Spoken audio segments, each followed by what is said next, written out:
Hello everyone, आज की इस वीडियो में हम द लिविंग वर्ल्ड चैप्टर के टॉप 20 क्वेश्चंस देखने वाले हैं। तो आओ शुरू करते हैं।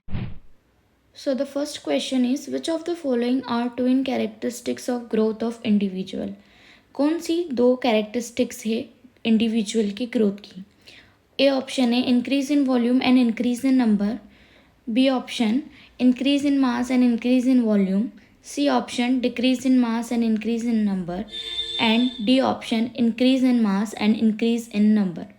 So the correct answer is D, increase in mass and increase in number. Second question is which of the following is a defining characteristic of living organism. A growth, B ability to make sound, C reproduction, or D response to external stimuli. So the correct answer is D, response to external stimuli. Question number third is which of the following organism has self consciousness. ऐसा कौन सा organism है जिनके पास अपना खुद का consciousness होता है. So option A is all organism, B is only human, C is all plant, and D is all animals. So the correct option is B, only humans. हमारे पास ही सिर्फ सेल्फ कॉन्शियसनेस की प्रॉपर्टी होती है और किसी ऑर्गेनिज्म के पास नहीं होती है. Fourth, which of the following is not true for living organism. इनमें से कौन सा ऑप्शन ट्रू नहीं है लिविंग ऑर्गेनिज्म के लिए. Option A cellular organisation, B responding to external stimuli, C absence of metabolism, D all of this. So the correct answer is absence of metabolism. ये गलत है, ये लिविंग ऑर्गेनिज्म के अंदर होता है, मेटाबॉलिज्म प्रेजेंट होता है. Question number 5, which of the following organism do not reproduce. ऐसे ऑर्गेनिज्म बताने हमें जो रिप्रोड्यूस नहीं करते हैं. ए mules, B worker bees, C infertile human couples, and D all of this. So the correct answer is all of this. ये तीनों type के ऑर्गेनिज्म रिप्रोड्यूस नहीं कर पाते. Question number 6, which of the following statement regarding the response of living organism to external stimuli is correct. A the external environmental stimuli can be physical, chemical, or biological. B all organisms from the prokaryotes to the most complex eukaryotes can sense and responses to external stimuli. C consciousness and respond to external stimuli is the defining property of all living organisms. D all of these. So the correct answer is all of these. These all are correct. Question number 7, the number of species that are known and described range between. Option A 1.7 to 1.8 million, option B 0.5 to 1.0 million, option C 2.7 to 2.8 million, option D 0.7 to 0.8 million.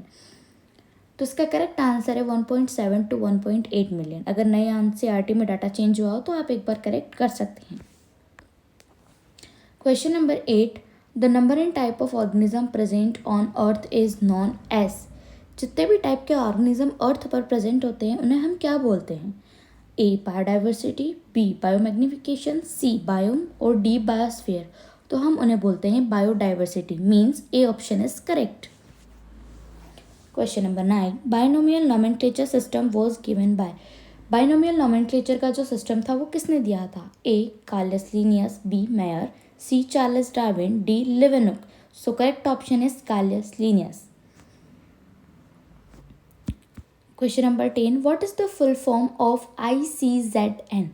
A International Court of Zoo Animal Nomenclature, B International Court for Zoological Nomenclature, C International Court for Geologist Nomenclature, D all of the above.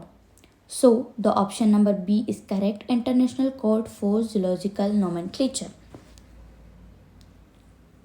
Question number 11, the living world comprises on amazing diversity of.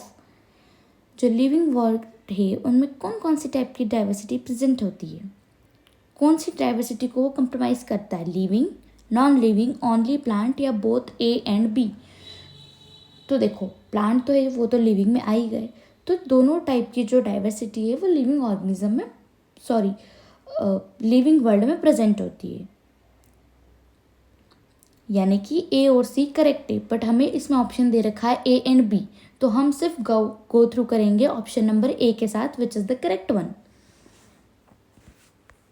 Question number 12, ICBN stand for international code for biological naming, international code for botanical nomenclature, international class for biological nomenclature, international classification for biological nomenclature. So the correct option is B, international code for botanical nomenclature. Question number 13, the term taxon is used for A, the rank of species and genus, B, the rank up to phylum, C, the species epit only, D, any rank of taxonomic hierarchy. So the correct answer is D, any rank of taxonomic hierarchy. मतलब species है, genus, class, order, family, kingdom, division, phylum जो भी है, इनको हम बोलते हैं taxon. Question number 14, written at the end of biological name after the specific epit and is written in an abbreviated form. ऐसी क्या चीज़ है जिसको हम इस फॉर्म में लिखते हैं? क्या वो नेम ऑफ प्लेस है, नेम ऑफ कंट्री है, नेम ऑफ ऑथर या ऑल ऑफ दीज है? तो नेम ऑफ ऑथर है, जैसे मैंजीफेरा इंडिका और लीन लिखेंगे हम, कालियस लीनियस का Linn. Mangifera indica is the biological name of mango. Question number 15, biological name when hand written then, अगर बायोलॉजिकल नेम हैंड रिटन है तो फिर क्या करना चाहिए? Option A is it should be underlined separately, B, it should not be underlined, it should be written in Latin, और D है all of these. So the correct answer is it should be underlined separately. जब हम उसको हाथ से लिखते हैं तो हम उसको सेपरेटली अंडरलाइन करेंगे। जैसे मैंजीफेरा इंडिका है तो मैंजीफेरा के नीचे सेपरेट अंडरलाइन होगी और इंडिका के नीचे सेपरेट अंडरलाइन होगी। Question number 16, biological name of man, man का बायोलॉजिकल नेम इनमें से क्या है? Sapiens, homo, homo homo, homo sapiens और sapiens sapiens. So the correct answer is C, homo sapiens. Question number 17, the first and second word in biological name represent and species epithet respectively, क्या represent करता है? इन दोनों blank में क्या fill करेंगे? Which is correct one? A, specific और genus, B, genus और specific, C, genus and order, and D, all of this. So the correct answer is B, genus and specific. Question number 18, basic unit of smallest taxon of classification is.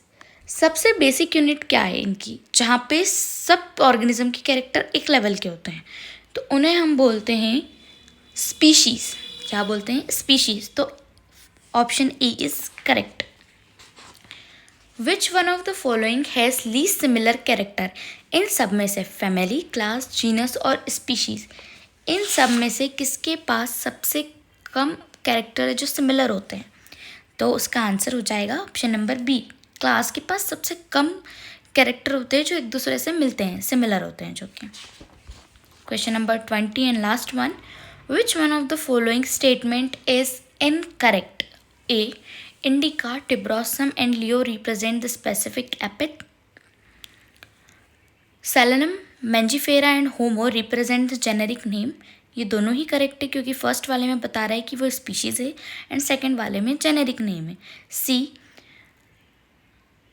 मोनोकाइटिलिडन and dicotyledon the two classes of division angiospermae.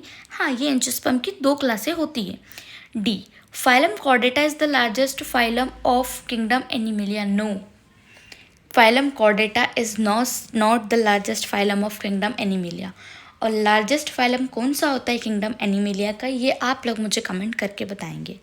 इसी type की और question practice के लिए do subscribe my channel bio is with Khushi. Thank you.